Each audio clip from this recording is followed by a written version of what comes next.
Welcome to World vs. World. In this video, I'll be covering everything you need to know to get straight into the action and contribute to your server right from the beginning.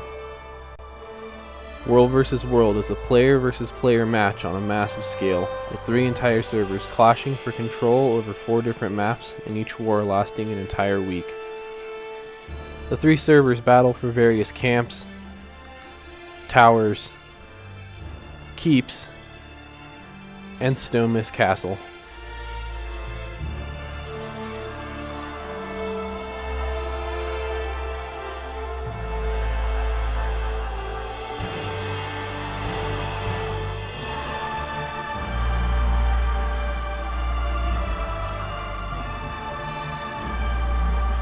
There are 4 maps in World vs. World.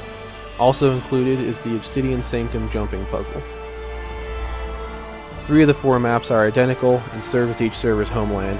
These are called the Borderlands. The 4th map, the Eternal Battlegrounds, is a battlefield where all 3 servers hold home territory.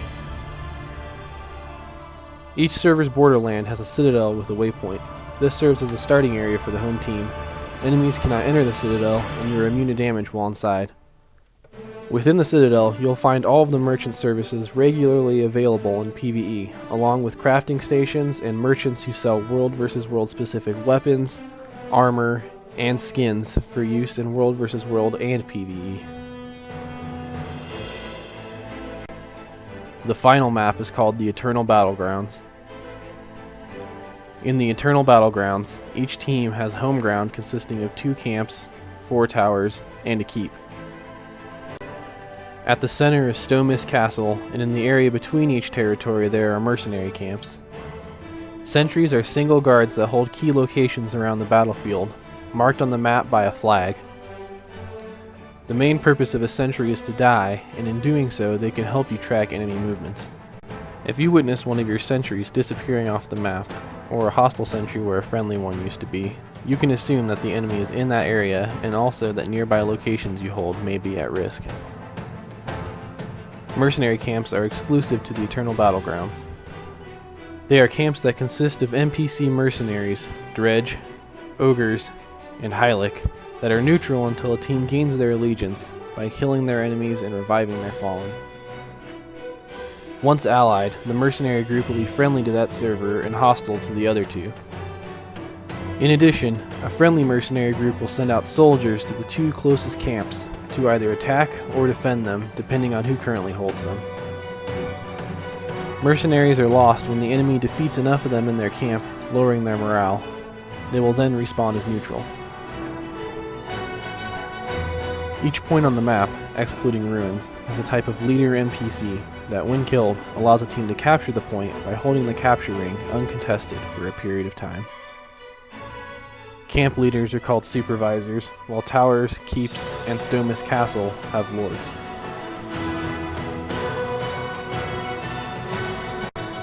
Each location also has other guards which support the supervisor or lord.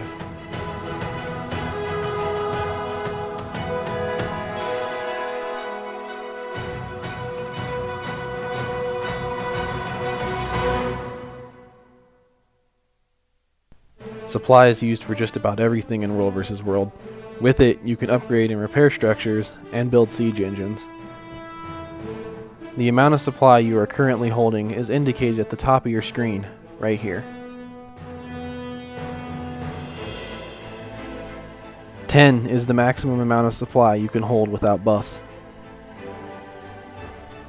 Always make sure you're carrying as much supply as you can, and remember to top off if needed every time you take or pass by a camp.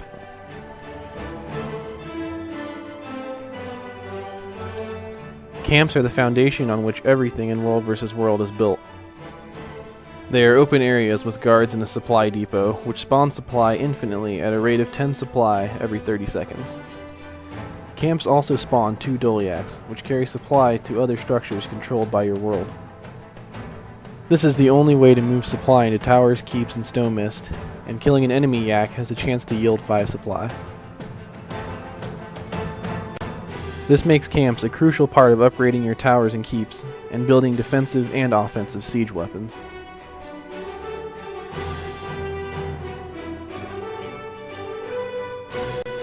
At the center of each borderland lies the ruins. There are 5 capturable ruins.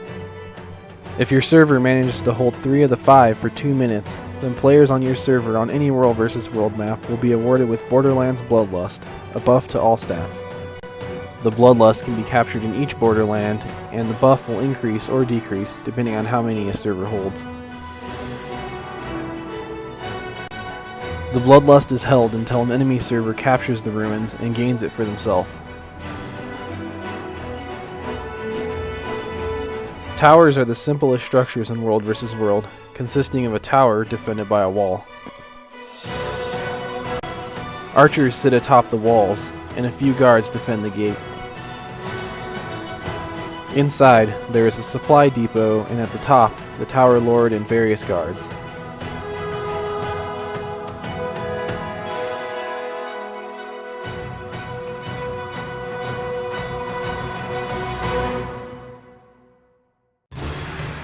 Keeps are quite similar to towers, except that they have 2 layers of walls with separate gates.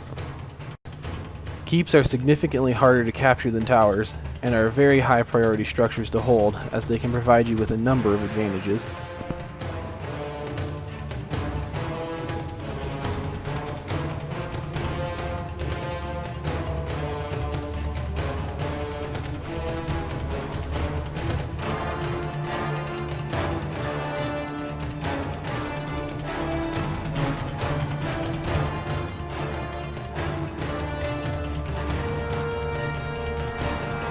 Each Borderlands has 3 keeps, while each server gets 1 keep in the Eternal Battlegrounds at the center of their territory.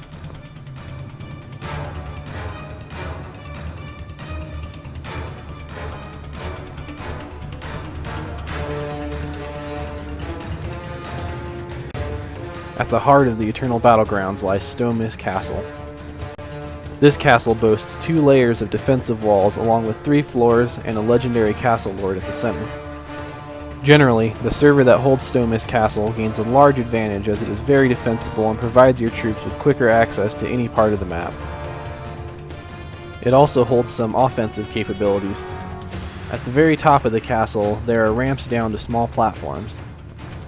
From these platforms, you can reach the surrounding towers with trebuchets in total safety, but beware that doing so will generally bring the enemy knocking at your gates.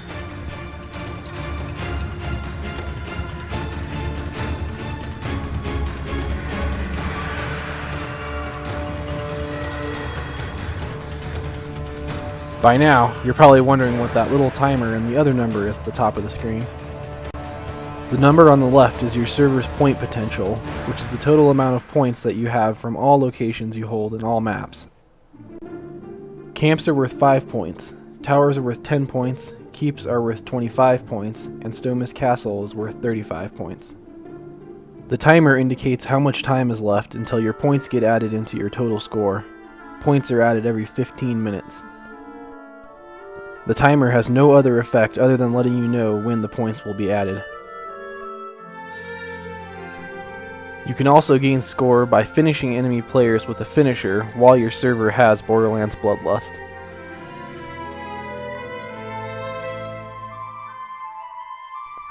In addition to normal experience, you'll also gain World vs. World experience, which increases your World vs. World rank. With each rank gained, you'll earn a rank chest with bonus loot inside, along with a rank point.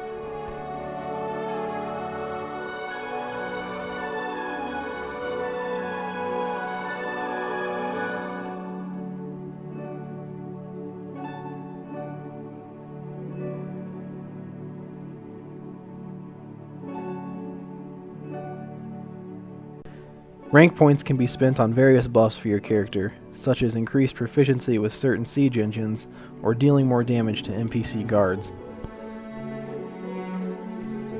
As your rank increases, so does your World vs. World title, which is what enemy players will see instead of your name.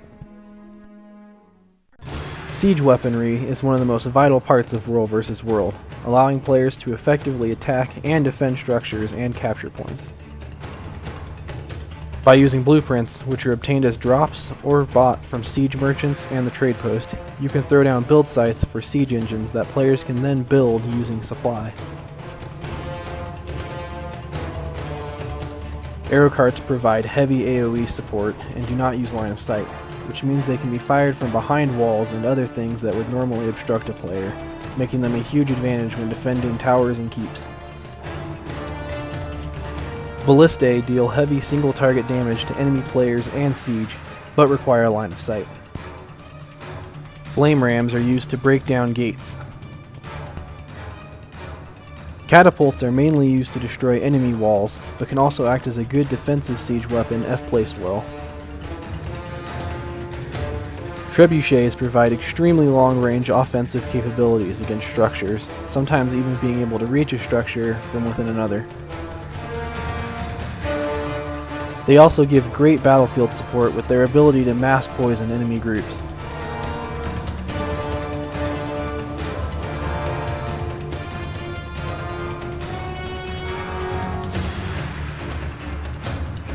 Lastly, we have Golem siege suits. Golem suits are operated by a player inside and can break down gates and walls, although they take down gates faster. Golems are the only mobile siege engine. Did you ever want to see your guild's emblem on the banners around a fortress?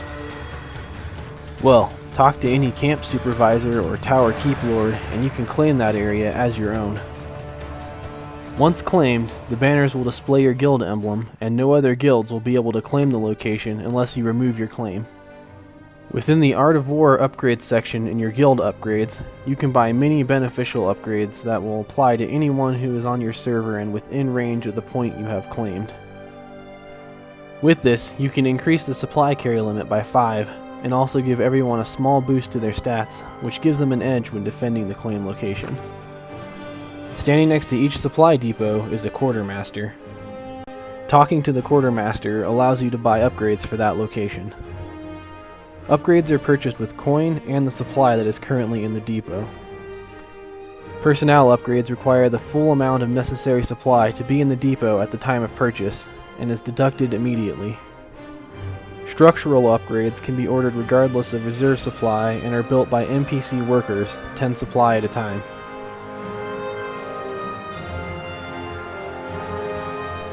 The workers will take any available supply from the depot until the upgrade is completed. You may have one personnel and one structural upgrade active at a time, and you cannot purchase an upgrade until the previous tier has been completed. With each finished upgrade, the supply cap for the depot is also increased. Camps can get upgrades such as double supply deliveries, a guard escort for the Doliacs, or more guards at the camp itself. At towers, you can upgrade the structure itself to make the walls and gate much harder to breach, as well as adding set siege defenses, such as burning oil, cannons, and mortars.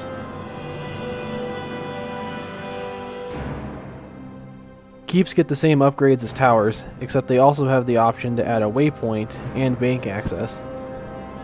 This makes fully upgraded keeps invaluable due to the ease of moving about the battlefield. Stomist has identical upgrades to keeps.